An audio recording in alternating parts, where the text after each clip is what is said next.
কি ব্যাপার, তুমি এই বাড়িতে আসছো কেন? কি বলছেন সব? আমার বাড়িতে আমি আসবো এর জন্য কোনো কারণ লাগে নাকি? বাড়িটা তোমার ছিল, এখন আর নেই। এখন বাড়িটা আমার। মানিক আমার নামে দলিল করে দিয়েছে। সো বাড়ি থেকে তুমি বিদায় হও। বাড়ি আমার আর দলিল করছে মানিক? এই আমার বাড়ি মানিক কি করে দলিল করে দেয়? দেখো, আমি এখন বাড়ি আসছি, তুমি এখন এই বাড়ি থেকে বিদায় হও, যাও। প্রশ্নই আসে না। দেখো, তুমি ভালোই ভালোই বাড়ি থেকে বিদায় হও, কারণ মানিক যদি এই বাড়িতে চলে আসে তখন কিন্তু তোমার আর রক্ষা নাই। তোমাকে কিন্তু মানিক মেরেই ফেলবে। ওই মানিক আমার বাড়িতে ঢুকতে পারবে না।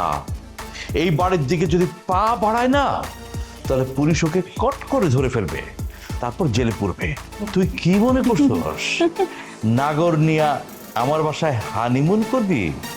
সেই আশায় আমি পানি ঢেলে দিছি। মানিক কাউকে ভয় পায় না। তুই তোর জান নিয়ে এখান থেকে পালিয়ে যা, কারণ তোর মৃত্যু অবধারিত।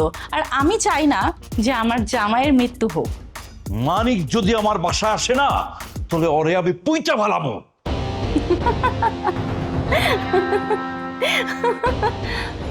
মানে ভালোই ভালোই বেরিয়ে যাও, আর নাটক করো না প্লিজ, অনেক হয়েছে। আমি পুলিশে খবর দিয়েছি, যে কোনো সময় পুলিশ এসে তোমাকে নিয়ে যাবে। আমার সাথেও পুলিশের কথা হয়েছে,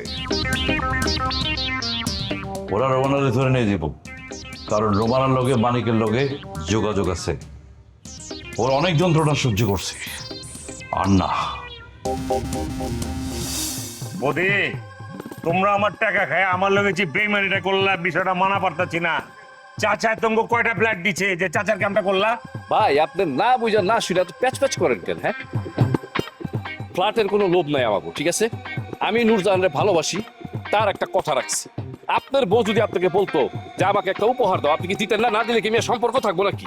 নূরজাহান রে তুমি বউ কইতেছো? কবে বিয়ে করছো? আমি তো কিছুই জানতে পারলাম না। আরে ভাই জানবেন কিভাবে? হ্যাঁ, আপনারা জানাইতে গেলেই তো তারা বাধা দিত, আর আমাদের বিয়ের ব্যাপারটা গোপন রাখছে। জান, আপনি নূরজাহানকে গিয়ে জিজ্ঞাসা করেন আমাদের বিয়ের ব্যাপারে, সে চোখ নাক কান বন্ধ করে না বলবে। তবে নূরজাহানের এক্সপ্রেশন দেখে আপনার মনে হবে বৌদি আর নূরজাহানের বিয়ের কথা নূরজাহান এই প্রথম শুনছে। নূরজাহান রে বিয়ে করলে তুমি আমার পরে থাকবা কি লিগা? ওই বাড়ি তো তোমার হয়ে গেছে গা, কারণ তো তুমি আমার চাচার হয়ে কাম করবা, কারণ নুরির বিয়ে করলে সব সম্পত্তি তো তোমারই হয়ে গেছে গা। আপনার চাচা তো একটা খবিশ, আমার জামাই হিসেবে মানে না। তাই আমি সিদ্ধান্ত নিচ্ছি আপনার চাচারে পথের ফকির বানাবো।